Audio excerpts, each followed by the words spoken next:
जब हर तरफ से रास्ते बंद हो जाए और आपको समझ ना आए कि अब आगे क्या करना है, तो एक ही चीज है, सिर्फ एकमात्र ऐसी चीज है जो आपको गिरने से बचा सकती है, जो आपको ऐसे माहौल में विजयी कर सकती है। आइए भाई बहनों, देखेंगे पवित्र पाक बाइबल में शक्तिशाली पाक वचन। उस पवित्र वचन को हम देखेंगे जिसके द्वारा हम बचाए जाते हैं ऐसे गड्ढे से जिसमें से निकलना असंभव हो जाता है, और अब वो असंभव भी संभव बनेगा प्रभु यीशु मसीह के इन शक्तिशाली वचनों के द्वारा। और इसी वचन के द्वारा मैं आज आपको यह भी बताने जा रहा हूं कि जिंदा रहने और जीने में क्या अंतर है। जी हाँ भाई बहनों, जिंदा रहने और जीने में क्या अंतर है, क्या फर्क है। तो आइए भाई बहनों, बढ़ते हैं शक्तिशाली पवित्र पाक वचन की ओर। हम देखेंगे रोमियो 1:17 में खुदावंत का पाक कलाम यहां पर क्या कहता है।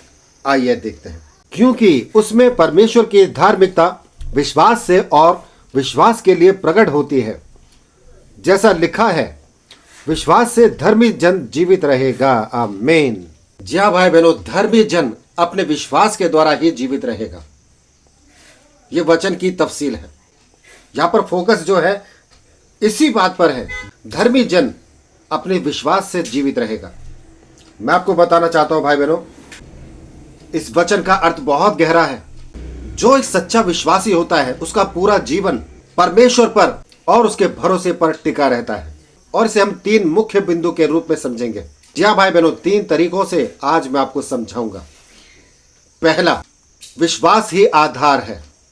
जी हाँ भाई बहनों, विश्वास ही हमारा बेस है जिस पर हमें खड़े रहना है, अडिग रहना है, दृढ़ रहना है, घबराना नहीं है, डरना नहीं है, विश्वास करना है सच्चे खुदा पर, प्रभु यीशु मसीह पर यकीन करना है, विश्वास करना है, एतमाद करना है।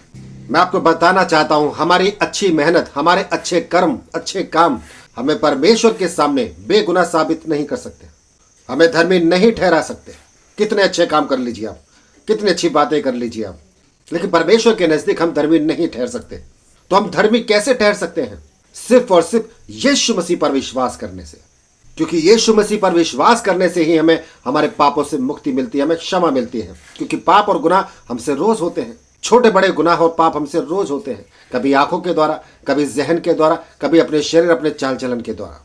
इसीलिए मैंने आपको बताया, चाहे कितनी नेकियां कर लीजिए आप, लेकिन खुदा के नजदीक आप निर्दोष नहीं ठहर सकते।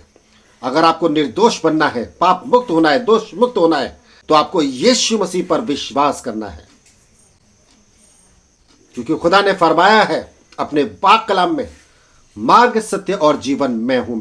इसका मतलब यही है, प्रभु यीशु मसीह पर विश्वास करने वाला ही स्वर्ग के स्थान को पा सकता है, वरना तो फिर नरक की आग है। इसलिए कोई नेकी आपको नहीं बचा सकती, सिर्फ और सिर्फ यीशु मसीह पर विश्वास आपको बचा सकता है। तभी आप निष्कलंक हो जाते हैं। आइए अब बढ़ते हैं दूसरे पॉइंट की ओर, हमारे दिन भर का, प्रतिदिन भर का भरोसा। जैसा कि वचन में लिखा है, यहां पर धर्मी अपने विश्वास के द्वारा जीवित रहेगा। जीवित रहेगा का अर्थ क्या है? जीवित रहेगा का अर्थ केवल मृत्यु के बाद का जीवन नहीं है, बल्कि हर दिन की चुनौतियां हैं। हर दिन चुनौतियों, चिंताओं और संघर्षों में परमेश्वर पर निर्भर बने रहना है। जी हाँ भाई बहनों, हम हर रोज एक युद्ध लड़ते हैं, जैसे चाहे घर के अंदर हो, चाहे घर के बाहर हो, जहनी तरीके से भी और जिस्मानी तरीके से भी। हम हर वक्त, हर रोज एक युद्ध में हैं, और ऐसे में हमें पूरी तरह से निर्भर रहना है प्रभु यीशु मसीह पर। इसीलिए जब हम अपनी समस्याओं के बजाय परमेश्वर पर यकीन रखते हैं, भरोसा रखते हैं और खुदावंत की सामर्थ पर ध्यान लगाए रखते हैं, तब हमें असल में एक शांति प्रदान होती है।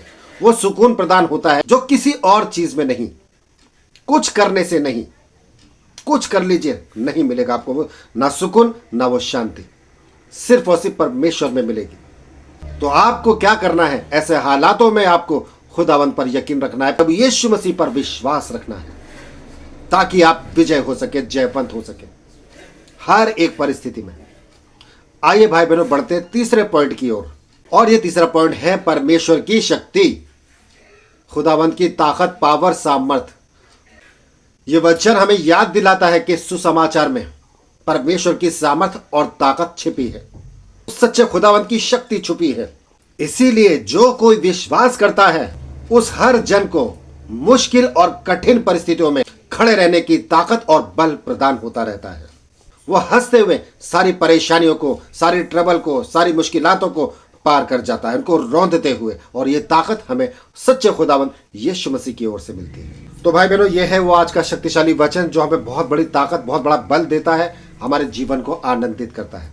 इस वचन को अपने सगे संबंधियों तक, रिश्तेदारों तक और जान पहचान के लोगों तक जरूर पहुंचाइए, जरूर साझा कीजिए, ताकि हर एक आत्मा, हर एक परिवार बचाया जाए। चैनल को लाइक कीजिए, सब्सक्राइब कीजिए और इसी तरह से हर एक वीडियोस को, हर एक वचन को इस होली लाइट 7 के माध्यम से सुनते रहिए और नई आशीष, नया बल प्राप्त करते जाइए। In the name of Jesus, आमीन।